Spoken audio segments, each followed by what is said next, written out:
Hello friends, तो हम start करेंगे कि क्लास 9th का एनसीईआरटी बुक।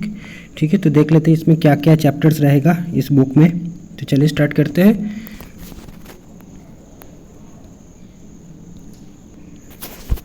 तो बुक का नेम है ये कि सोशल साइंस कॉन्टेम्पोररी इंडिया 1।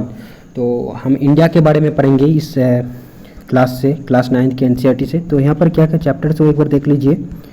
यहाँ पर आपका टोटल जो चैप्टर्स है ये है आपका टोटल 6 चैप्टर यहाँ पर रहेगा।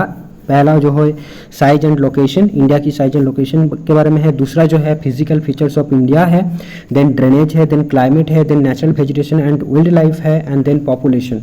तो these 6 chapters should be covered to complete the NCERT class 9th।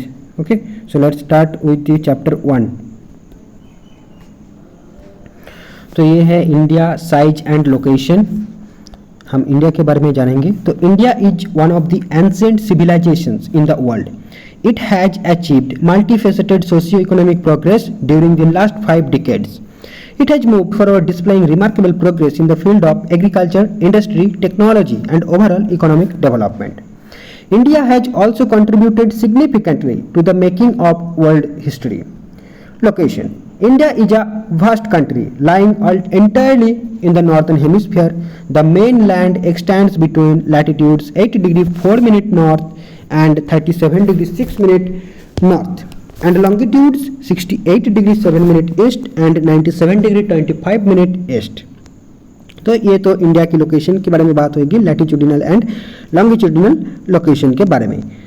The tropic of cancer that is 23.5 degree north या 30 minute north divides the country into almost 2 equal parts. Okay, to the southeast and southwest of the mainland lie the Andaman and Nicobar Islands and the Lakshadweep Island in Bay of Bengal and Arabian Sea respectively. Find out the extent of these groups of islands from your atlas. तो ये तो ठीक है कि main बात यहाँ पर क्या रहा कि 23 एंड 30 मिनट नॉर्थ डिग्री यानी ट्रॉपिक ऑफ कैंसर जो है वो इंडिया को 2 हिस्सों में बांट दिया है, यानी इंडिया के मध्य बराबर ये रेखा गया है। तो आपको ये पता लगाना है या जानना है कि कौन कौन सी स्टेट है जो इस लाइन के बराबर है या कौन कौन सी स्टेट के ऊपर ये लाइन गया है, वो आपका जानना पड़ेगा। Now India is the 7th largest country of the world. India has a land boundary of about 15,200 kilometre. 15,200 kilometre. तो ये जो स्टैटिस्टिक है ये इंपॉर्टेंट है कि इंडिया की जो लैंड बॉर्डर है वो 15,200 किलोमीटर है। And the total length of the coastline of the mainland including Andaman and Nicobar and Lakshadweep is 7,516.6 kilometre. तो ये बॉर्डर का क्या लेंथ है, लैंड बॉर्डर का और कोस्ट बॉर्डर का क्या लेंथ है, ये आपको याद रखना है। तो लैंड बॉर्डर जो है 15,200 किलोमीटर्स है एंड कोस्टल बॉर्डर जो है 7,516 किलोमीटर है। India is bounded by the young fold mountains in the south west, north and northeast. South of about 22 degree north latitude, it begins to taper and extends towards the Indian Ocean, dividing it into 2 seas, the Arabian Sea on the west and the Bay of Bengal on its east. Look at figure 1.3 and note that the latitudinal and longitudinal extent of the mainland is about 30 degree. Despite this fact, the east-west extent appears to be smaller than the north-south extent.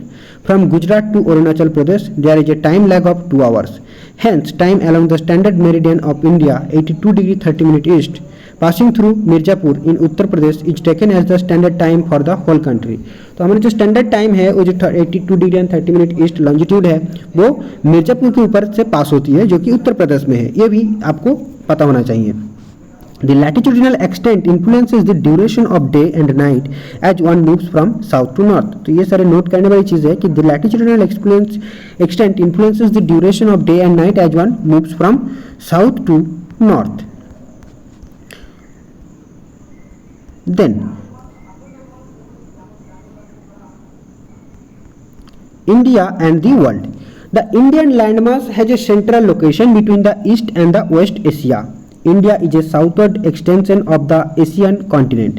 The trans-Indian Ocean routes which connect the countries of Europe in the west and the countries of East Asia provide a strategic central location to India. Note that the Deccan Peninsula protrudes into the Indian Ocean, thus helping India to establish close contact with West Asia, Europe, Africa from the western coast and with Southwest and East Asia from the eastern coast. So no other country has a long coastline on the Indian Ocean as India has, and indeed it is India's eminent position in the Indian Ocean which justifies the naming of an ocean after it. Since the opening of the Suez Canal in 1869, India's distance from Europe has been reduced by 7,000 km. Since the opening of Suez Canal in 1869, India's distance from Europe has been reduced by 7,000 km.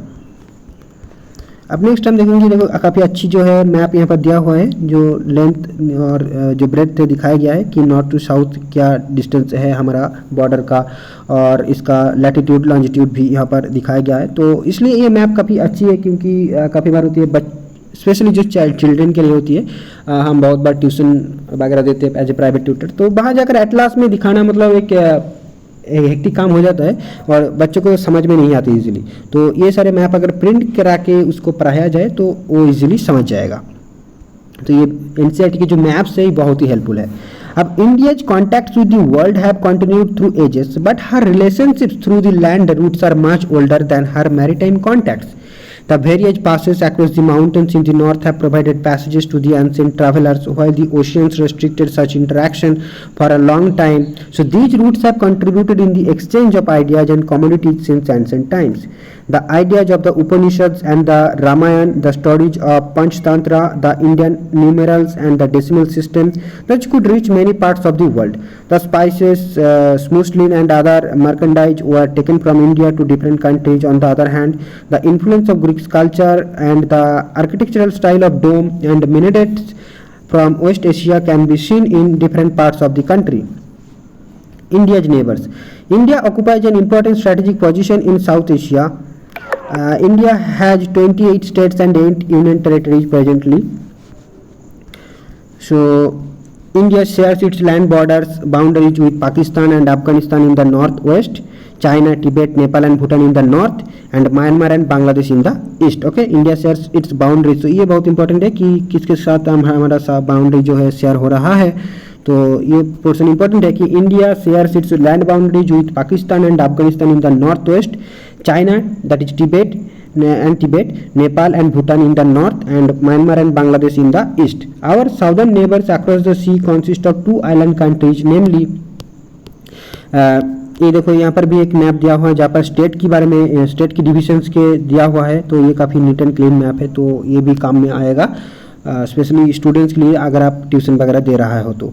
Sri Lanka and Maldives, ये हो गया हमारा 2 island nations, okay, neighboring island nations.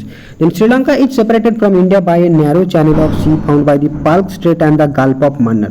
तो ये जो map है यहाँ पर आप देख पाओगे कि पाल्क स्ट्रेट कहाँ है, गल्फ ऑफ मन्नर क्या कहाँ है।